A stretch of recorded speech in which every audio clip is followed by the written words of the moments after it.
الله الرحمن الرحيم الحمد لله رب العالمين الرحمن الرحيم مالك يوم الدين صدق الله العظيم.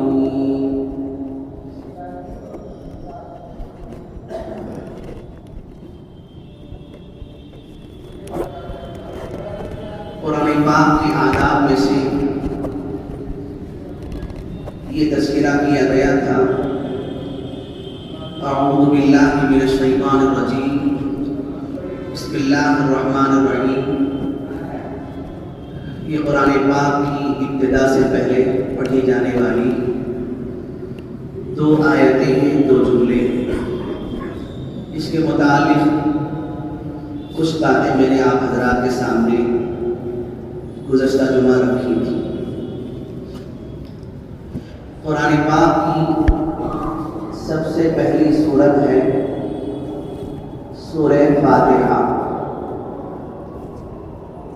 اور یہ مکی ہے. مکی سورت کا مطلب یہ ہوتا ہے نبی کریم صلی اللہ علیہ وسلم مدینہ منورہ جانے سے پہلے جو سورتیں جو آیتیں نازل ہوئی تھی وہ مکی کہلاتی ہیں، اور ہجرت فرما کر حضور صلی اللہ علیہ وسلم جب مدینہ منورہ تشریف لے گئے تو اس کے بعد جو سورتیں نازل ہوئی، جو آیتیں نازل ہوئی، انہیں مدنی سورتیں کہا جاتا ہے.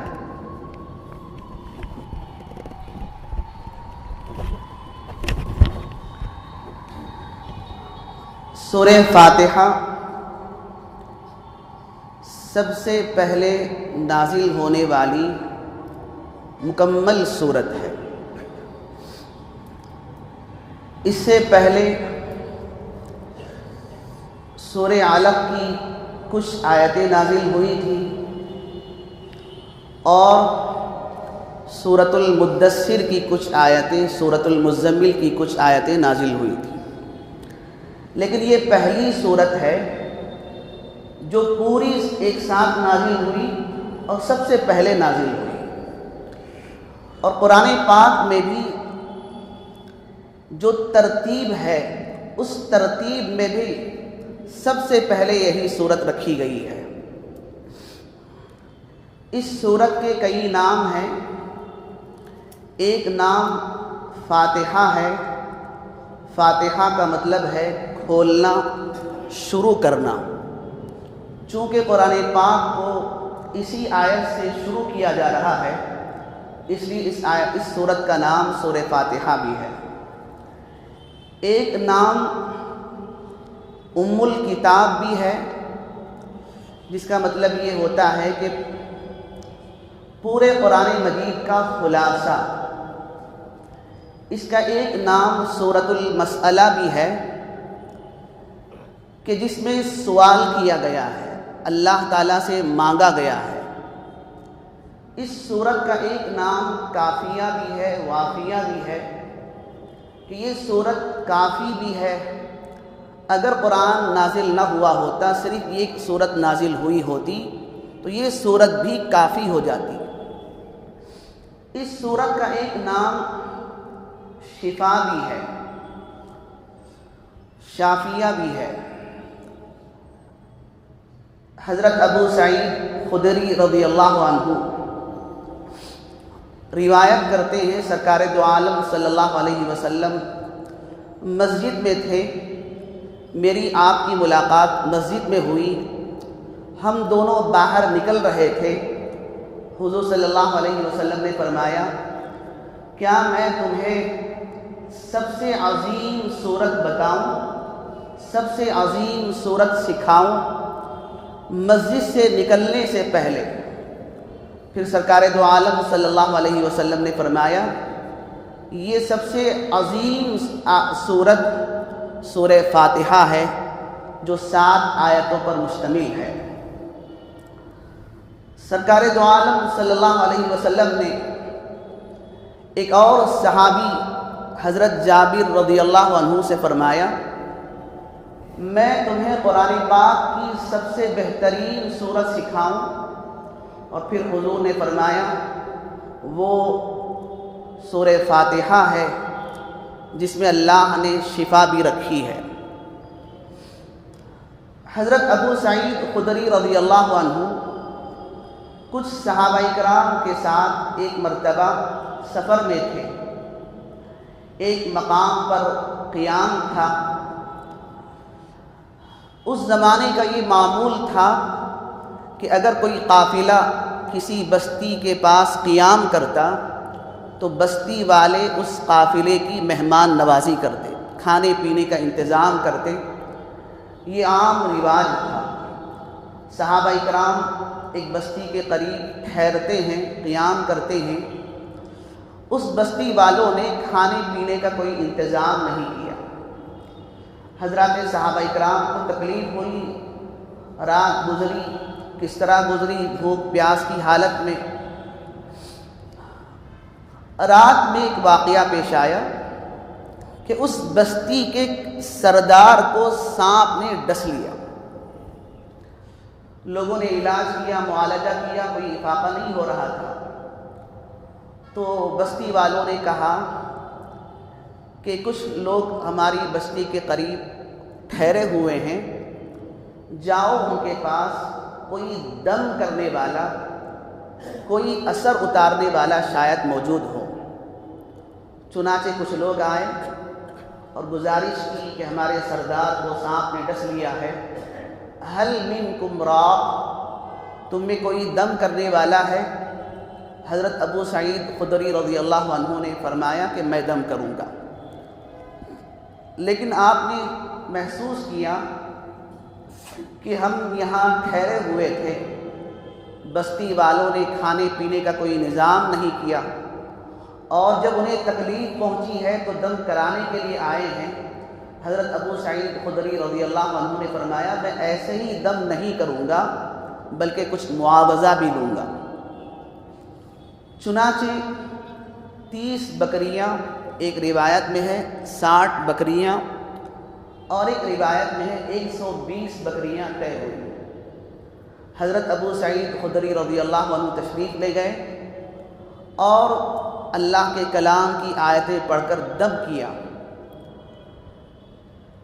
اس سردار کو افاقہ ہوا، بکریوں کا ریوڑ لے کر ابو سعید خدری رضی اللہ عنہ صحابہ اکرام کے پاس آئے تو آپس میں باتیں ہونے لگی کہ تم نے قرآن پر معاوضہ لے لیا ہے، کچھ پڑھ کر تم نے معاوضہ لے لیا ہے، ہم اس وقت تک ان چیزوں کو استعمال نہیں کریں گے جب تک رسول اللہ صلی اللہ علیہ وسلم کوئی فیصلہ نہ کر دے۔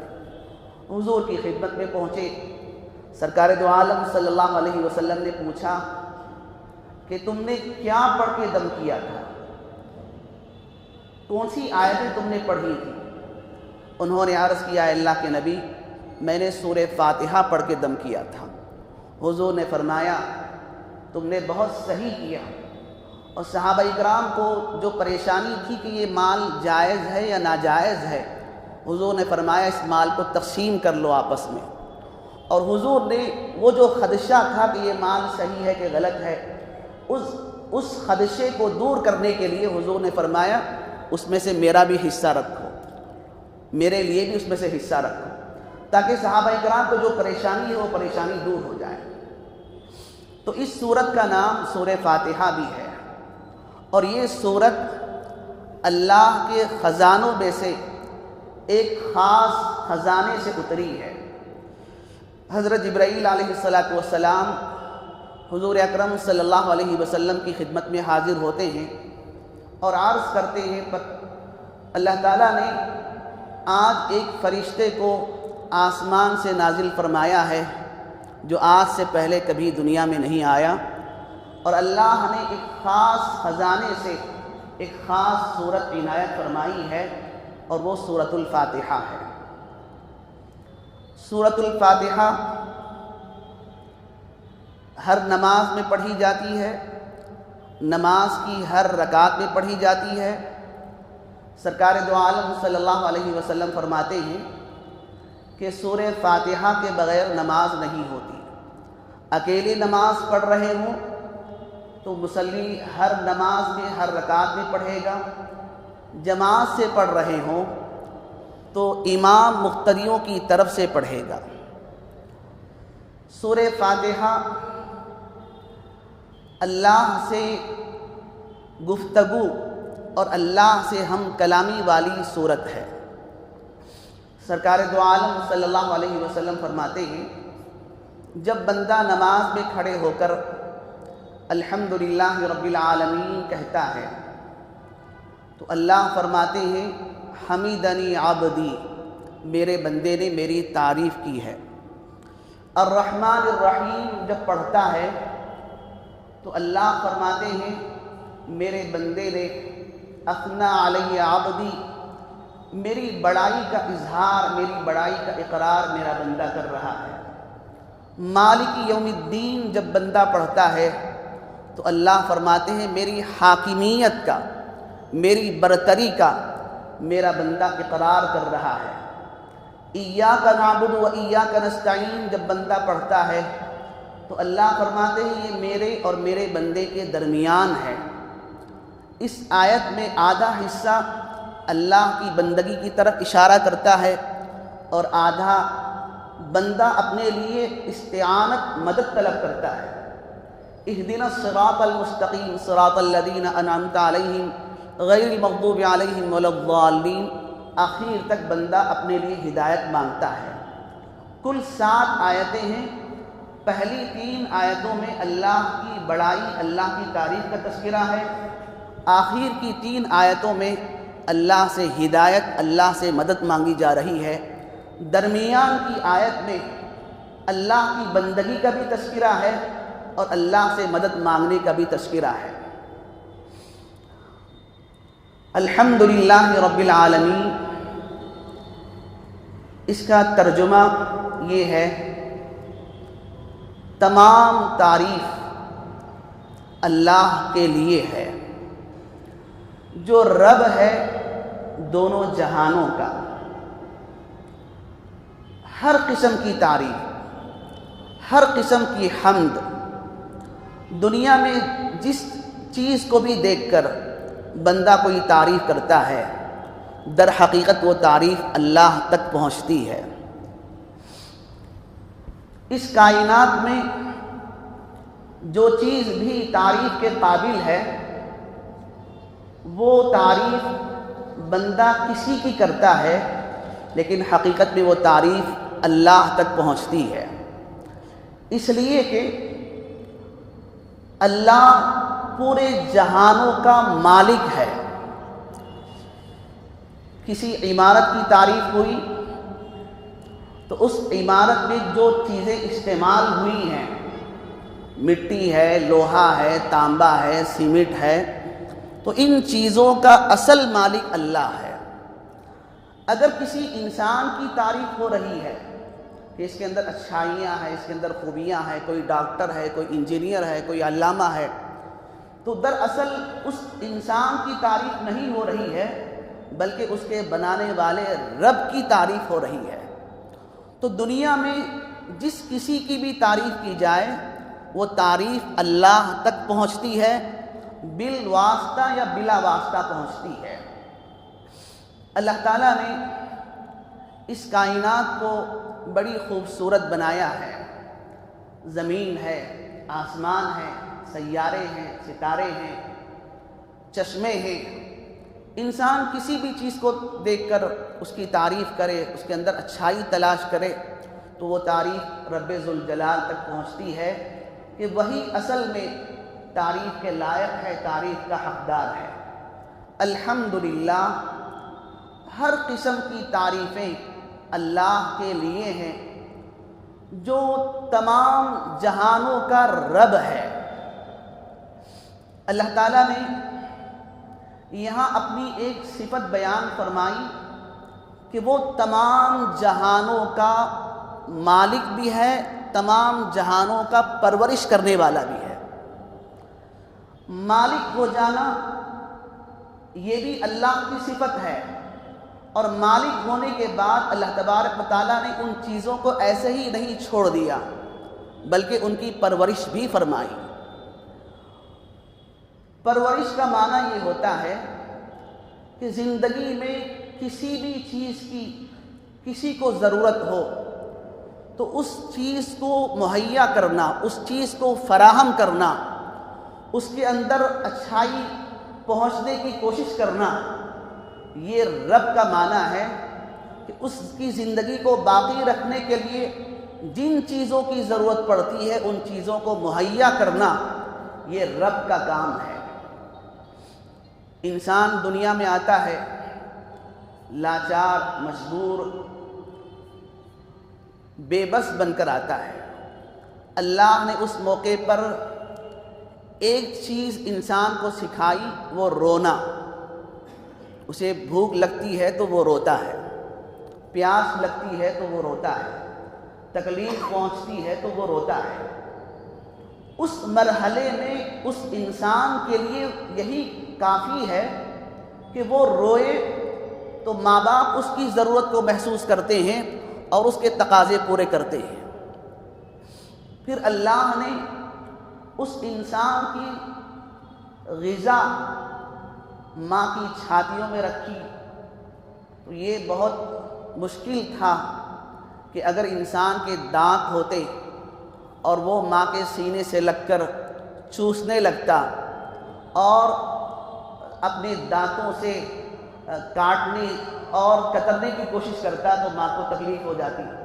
تو اللہ نے دانت نہیں رکھے، اور پھر جیسے جیسے انسان کی پرورش ہونے لگی، بڑا ہونے لگا، تو اللہ نے اس کی ضروریات کے حساب سے اس کے اندر تبدیلیاں پیدا فرمائیں۔ وہ چلنے پھرنے کے قابل ہوا، کھانے پینے کے قابل ہوا، اللہ نے اس کے اندر دانت پیدا فرمائے۔ پھر اس کی نشو و نما بھی اسی انداز سے ہوتی ہے۔ تو یہ سارا کام جو ہوتا ہے وہ رب کا کام ہے۔ رب کا معنی یہی ہے کہ جس کو جس وقت جس چیز کی ضرورت ہے اس کو مہیا کرنا، اس کو پہنچانا۔ اللہ تعالیٰ نے قرآن پاک کی سب سے پہلی سورت میں، سب سے پہلی آیت میں رب کا لفظ استعمال فرمایا، اور یہ عجیب نظام ہے اللہ تبارک و تعالیٰ کا کہ سب سے آخری سورت جو ختم ہوتی ہے سورہ ناس، اس میں بھی اللہ تبارک و تعالیٰ نے رب کا لفظ استعمال فرمایا۔ قل اعوذ برب الناس، یہاں بھی رب ہے وہاں بھی رب ہے۔ قرآن کے ابتدا میں بھی رب کا تذکرہ ہے، قرآن کے اختتام پر بھی رب کا تذکرہ ہے۔ دراصل انسان کو یہاں ایک چیز کی طرف اشارہ کیا گیا ہے کہ تمہاری جو ابتدا ہوئی تھی اس موقع پر بھی تمہارے سامنے ربوبیت کا تذکرہ آیا تھا۔ اللہ نے سارے انسانوں کو عالم ارواح میں جمع کیا، روحوں کی شکل میں سارے انسان جمع تھے۔ اللہ نے وہاں سوال فرمایا الست بربکم، وہاں بھی رب کا لفظ استعمال کیا گیا، کیا میں تمہارا پالن ہار نہیں ہوں، تمہارا پرورش کرنے والا تمہارا رب نہیں ہوں؟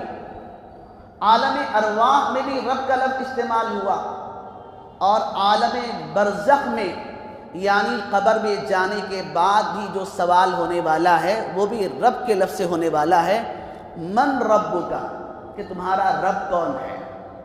تو اللہ تعالیٰ یہ بتانا چاہتے ہیں کہ عالم ارواح میں بھی تم نے رب کو پہچانا تھا، رب کا تذکرہ ہوا تھا، برزخ میں بھی رب کا تذکرہ ہونے والا ہے۔ میں نے اپنے کلام کے شروع میں بھی رب کا لفظ استعمال فرمایا ہے، اختتام میں بھی رب کا لفظ استعمال فرمایا ہے۔ تمہاری درمیانی زندگی بھی رب کے پہچان کے ساتھ ہونی چاہیے، رب کے احکامات کو سامنے رکھ کر گزارنی چاہیے، اور اس کا تذکرہ اللہ تبارک و تعالیٰ نے قرآن پاک کی ایک آیت میں فرمایا ان الذین قالوا ربنا اللہ ثم استقاموا، جو لوگ یہ کہتے ہیں کہ ہمارا رب اللہ ہے، ہمارا رب اللہ ہے، پھر اس پر جم جاتے ہیں، اس کے احکامات پر عمل کرتے ہیں، تو ان کی زندگی رب کی مرضی پر گزرتی ہے، تو مرنے کے بعد جواب دینا بھی ان کے لیے آسان ہو جاتا ہے۔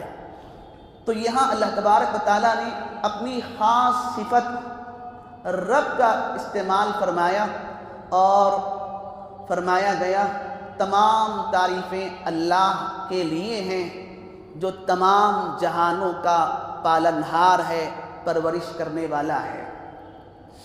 یہاں عالمین کہا گیا، جہانوں کا، صرف جہان کا نہیں۔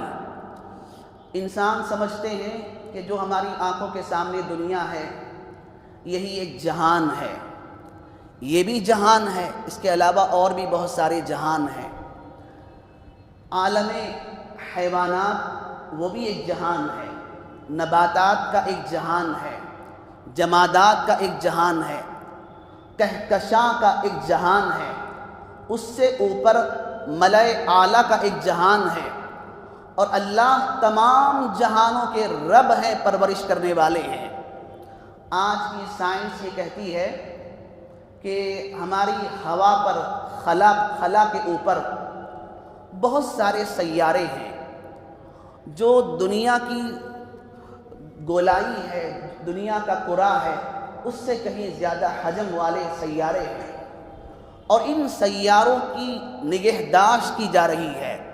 نگہداشت کرنا ہی رب کی علامت ہے، اور ہر سیارہ اپنے مدار میں چلتا ہے، اپنے احاطے میں چلتا ہے، نہ یہ آگے جاتا ہے نہ پیچھے آتا ہے۔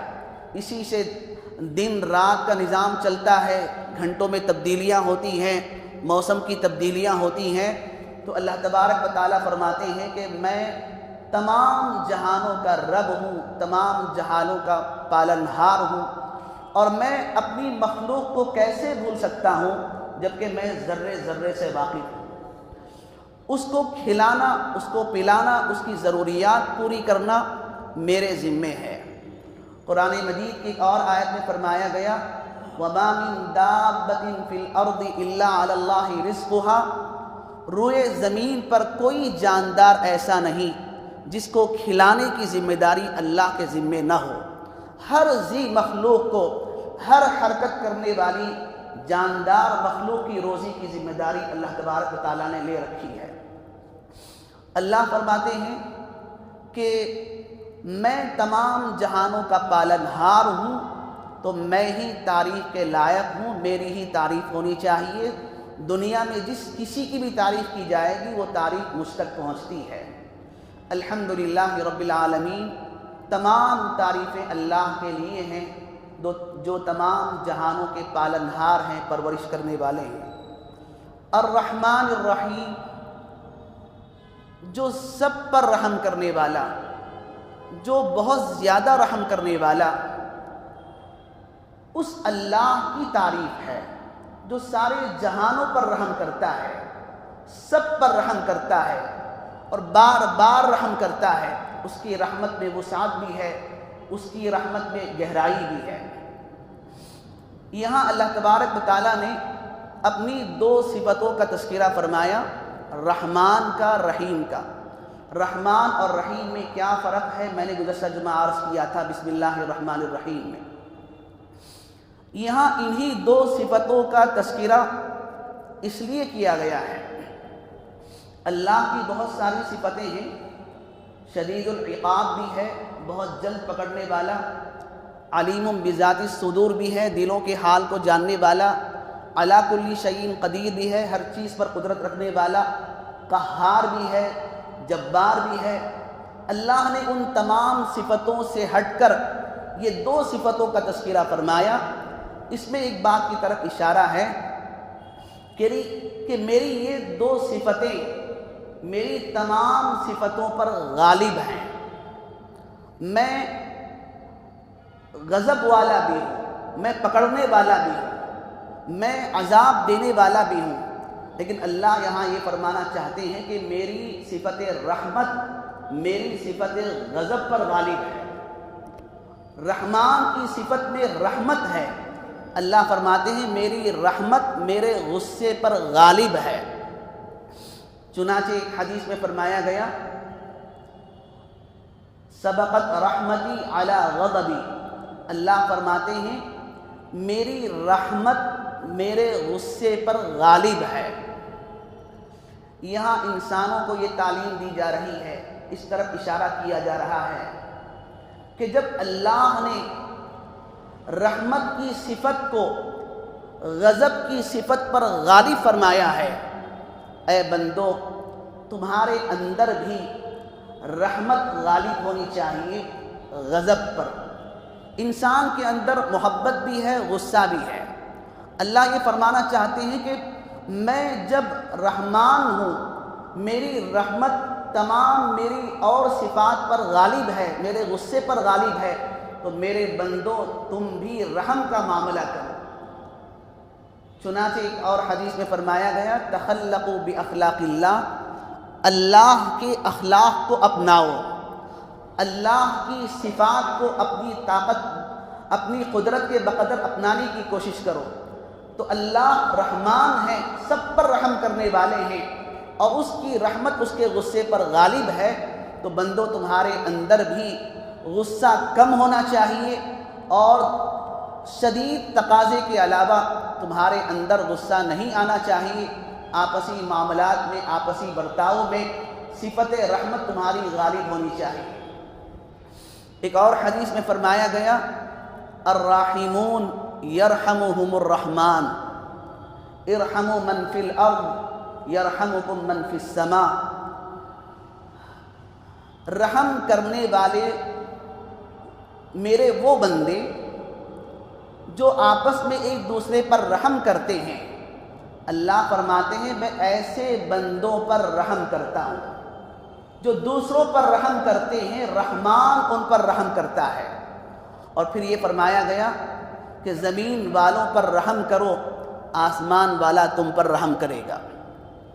تو اللہ کی ان دو صفتوں میں انسانوں کو، ایمان والوں کو یہ تعلیم دی جا رہی ہے کہ تمہاری زندگی کے اندر رحمت کا غلبہ ہونا چاہیے، غصے کا غلبہ نہیں ہونا چاہیے، شدید تقاضے کے علاوہ، ضرورت کے علاوہ غصے کا اظہار نہیں ہونا چاہیے۔ الحمدللہ رب العالمین، اللہ کی ایک صفت دونوں جہاں کا رب ہے۔ اللہ کی دو صفتیں اور بیان کی گئی کہ وہ رحمان بھی ہے، رحیم بھی ہے۔ آگے کی آیت میں اللہ تبارک و تعالیٰ نے اپنی تیسری صفت کو بیان فرمایا مالک یوم الدین، وہ بدلے کے دن کا مالک ہے۔ دین کا لفظ جو قرآن پاک میں یہاں استعمال ہوا ہے، عربی زبان میں بہت ساری چیزوں میں استعمال ہوتا ہے، لیکن یہاں بدلے کے لیے استعمال کیا جاتا ہے۔ بدلہ، جس نے اچھائی کی ہے اسے اچھائی کا بدلہ ملے گا، جس نے برائی کی ہے اس کو اس کے برابر برائی کا بدلہ دیا جائے گا، سزا دی جائے گی۔ تو اللہ تبارک و تعالیٰ روز جزا کے مالک ہیں، بدلے کے دن کے مالک ہیں۔ یہاں بھی ایک خاص صفت اللہ تبارک و تعالیٰ کی بیان کی گئی، مالک۔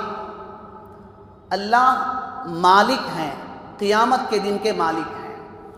ویسے اللہ تبارک و تعالیٰ دنیا میں بھی مالک ہیں، لیکن یہاں اللہ کی جو ملکیت ہے، اللہ نے عارضی طور پر، وقتی طور پر بندوں کو عارضی طور پر کچھ ملکیتیں دے دی ہیں۔ یہ فلاں دکان کا مالک ہے، یہ فلاں گھر کا مالک ہے، یہ باغ کا مالک ہے، یہ فلاں زمین کا مالک ہے۔ تو یہ عارضی ملکیتیں ہیں، وقتی ملکیتیں ہیں، حالانکہ اللہ تبارک و تعالیٰ اس وقت بھی ان ساری چیزوں کے مالک ہیں۔ اللہ نے اجازت دے دی کہ ہم مالک ہیں، لیکن تم بھی مالک کا لفظ استعمال کر سکتے ہو۔ للہ ملک السماوات والارض، آسمان و زمین کی ملکیت اللہ کی ہے۔ آسمان و زمین میں جو کچھ ہے وہ اللہ کا ہے۔ دنیا میں وقتی طور پر کچھ ملکیتیں دے دی گئی، قیامت کے دن یہ عارضی ملکیت بھی ختم ہو جائے گی۔ وہاں نہ کسی کی زمین ہوگی، نہ کسی کا گھر ہوگا، نہ کسی کی جائیداد ہوگی۔ یہ نہیں کہا جائے گا کہ یہ صاحب فلاں دکان کے مالک ہیں، فلاں مل کے مالک ہیں، فلاں باغ کے مالک ہیں۔ تو یہ عارضی وقتی ملکیتیں بھی ختم ہو جائیں گی، اور ملکیت کامل طور پر اللہ کی رہے گی۔ لمن الملک اليوم للہ الواحد القہار۔ آج کس کی بادشاہت ہے؟ اکیلے اللہ کی بادشاہت ہے، اکیلے اللہ کی ملکیت ہے جو زبردست ہے، غالب ہے۔ یوم لا تملک نفس لنفس شیئا، قیامت کے دن کوئی نفس کسی کا مالک نہیں ہوگا، کسی چیز کا مالک نہیں ہوگا، اور بندے اس حالت میں اٹھائے جائیں گے جس حالت میں دنیا میں آئے تھے۔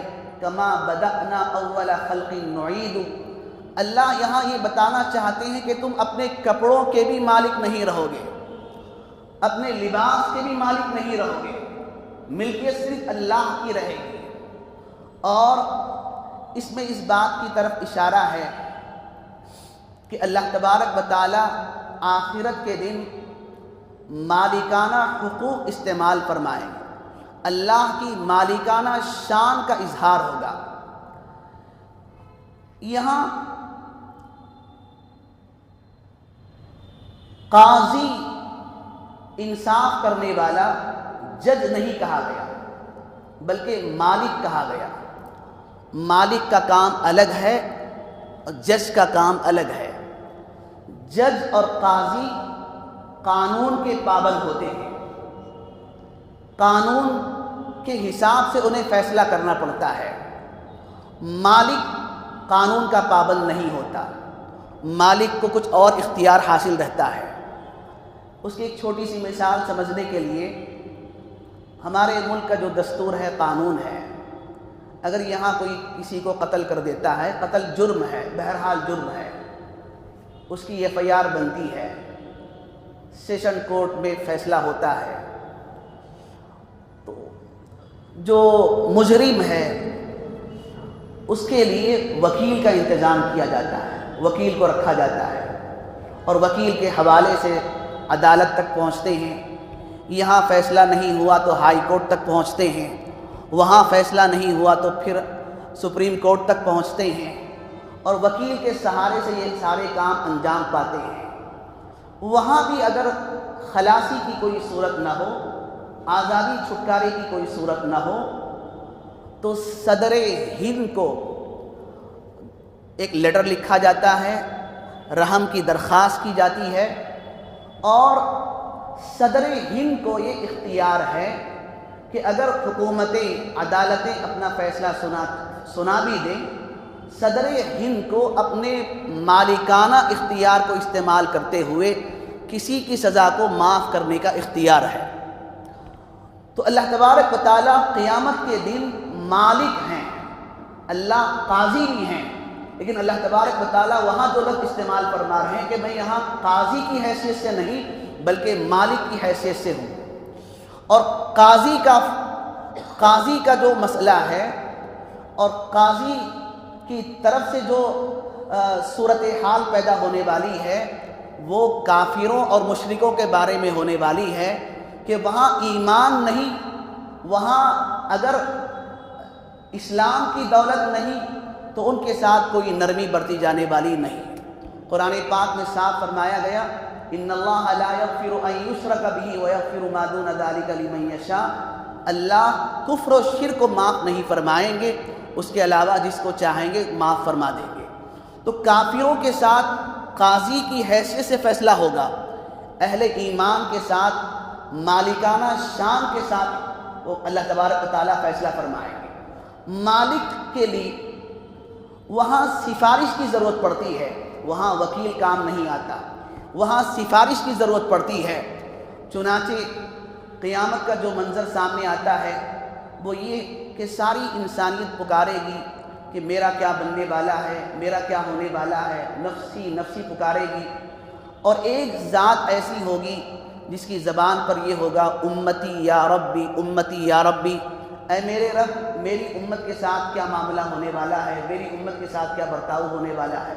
تو قیامت کے بارے میں سرکار دو عالم صلی اللہ علیہ وسلم فرماتے ہیں کہ وہاں سفارش کام آئے گی، وہاں وکالت کام نہیں آئے گی، اور اللہ تبارک و تعالیٰ مالکانہ شان کے ساتھ فیصلے فرمائیں گے۔ تو سب سے پہلے 3 قسم کے لوگوں کو سفارش کا موقع دیا جائے گا۔ انبیاء کو سفارش کا موقع دیا جائے گا، علماء کو سفارش کا موقع دیا جائے گا، اور شہداء کو سفارش کا موقع دیا جائے گا۔